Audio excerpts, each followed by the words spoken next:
And at full time, Ulsan Hyundai 6, Brisbane 0. Thank you, Speedy. Thank you, Andy Harper. One of the worst nights for an Australian team in Asian Champions League history. Equal worst scoreline in terms of what's happened before. Go back a few seasons, Newcastle Jets lost a round of 16 match, a one-off round of 16 match in Korea to Pohang Steelers 6-0. That equals that. To discuss it briefly, because I'm not sure what there is left to say after half-time, Mark Rudan Mark Bosnich, your thoughts? Embarrassing. Simple as that. Last week it was embarrassing. This has gone a step further.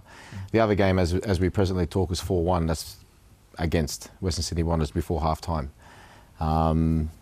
Poor performance, but there are a whole lot of other issues.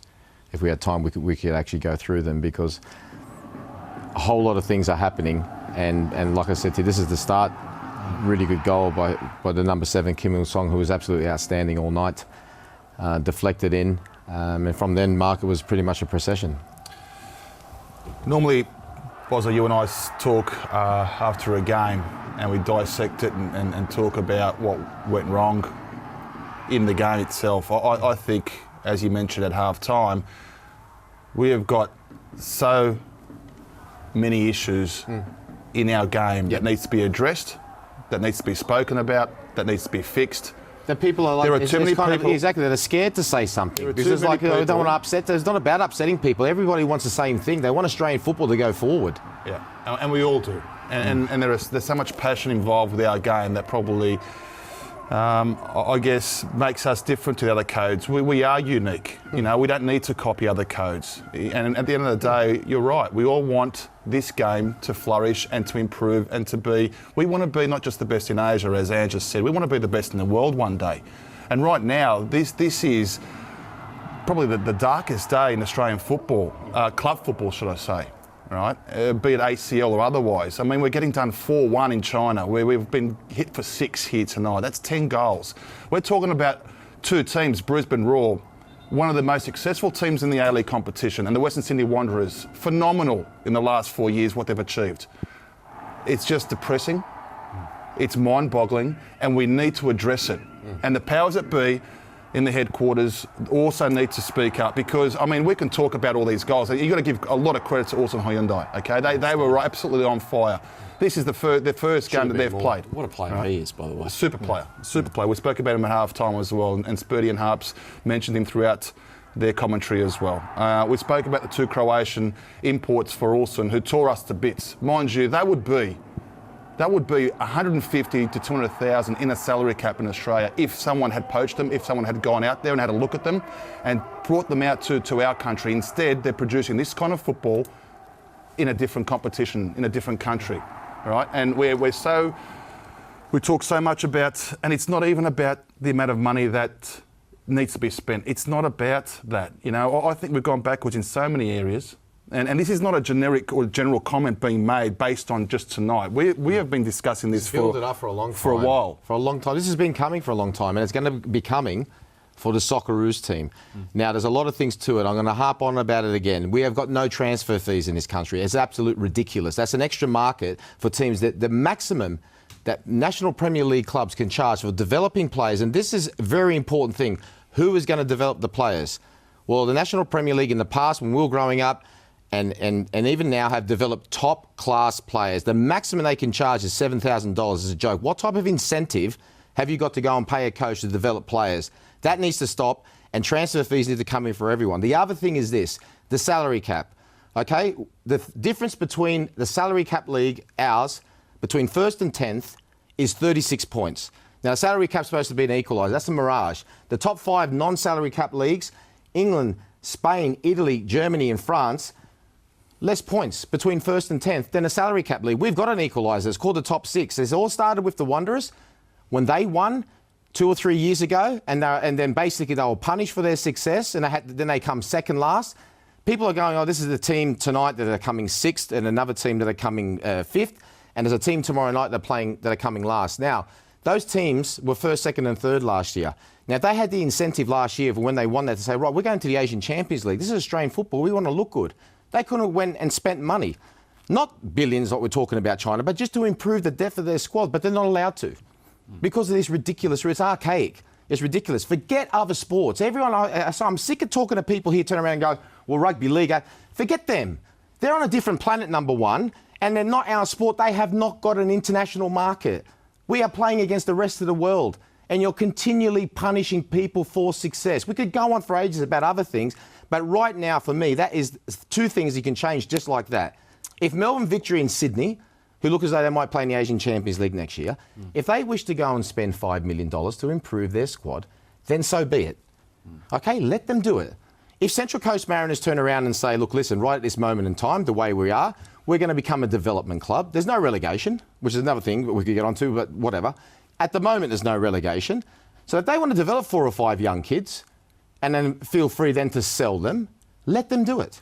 Okay? Let them be where they want to be. You've got 6 out of 10 clubs. Because as it stands, they can't sell them to another Australian club. They can sell them overseas to make some money, but they can't sell to another Australian club. You can have a transfer of wealth then. So if Melbourne Victory or Sydney FC turn around and say Central Coast Mariners say we've got 4 young players we've developed since the age of 12, comes to 20, okay, you know what, whether there's a salary cut, whatever, we'd like to keep 2, but there's another 2, you know what, we actually think that these 2 are actually better players, but you know, we know we can get some money for them. We'll lead to longer term contracts, because you want to keep players, but you don't want to lose them for nothing. So you put them on a 5-year deal, which will stabilise wages. Okay, then you can sell a couple. Now, $400,000 they may get for those 2 players. A lot of money for Central Coast. A lot of money for them. Rude's a question. Statement came out today from the FFA saying that, well, we're not sure expansion is going to happen, but it's not going to happen anytime soon. We're happy with the status quo, the way things are rolling along. Is there a lack of ambition in Australian football? 100%. Absolutely 100%. There are that many kids out there who are working their gut, and I've worked at the lower level, the NPL level, so I know what it's like for these young kids who are desperate and are dreaming of not just an A-League contract, but to make something out of themselves and make a football career for themselves. But because there aren't enough opportunities for them, forget about the coaches and everything else. I mean, that's by the by. But the players, and you see it, and they're dreaming, and their dreams are stopped because the opportunities just aren't there for them. 10 teams, and it's not even about it being monotonous and boring and everything else now because we've had it for such a long time. It's about giving players the opportunity. And we're not giving them that. I've seen 19, 20-year-olds who perhaps had an A-League contract as a 17-year-old, stayed for a season, and then have to go down and work their way up again, and they work their absolute asses off to try and get back up there. But for some reason, it doesn't happen. 19, they're gone. They leave our game. And yet for 15 years, all they wanted to do was become a professional footballer. I've seen it time and time again. And the amount of people behind closed doors, I'm lucky, and we're all lucky that we've got a platform on which we can have a voice and talk about. But the amount of people, the amount of coaches, the volunteers who are involved in this level who have to pick these young kids up and tell them, unfortunately, your dream's over, maybe do something else, right? It's not an easy sell. It's a real hard chat. And I've had those chats with a few players, crying in my dressing room. It's tough because you are so passionate about the game. We are denying these kids opportunities to really showcase their talents, and we're losing so many who are bloody talented if they had an opportunity. And we're talking because Mark and I both go around and talk to everyone. Any state that I'm in, I will talk to everyone and we have that opportunity, and we're very fortunate, like Mark just said, to have this platform to talk. And I've heard it now for 8 years. And like you keep saying, okay, we'll give them a chance, with everything, with all this, like for the curriculum, for example. Why don't we just turn around and hold our hands up and be honest and say, look, it really hasn't worked. So we're not talking about completely changing it, but let's start to tweak it. We are spending more money and resources on youth team football than we ever did. And back in the old days when we spent a tenth of that, we used to get to quarterfinals, semi-finals, and even at one stage a final at World Cups.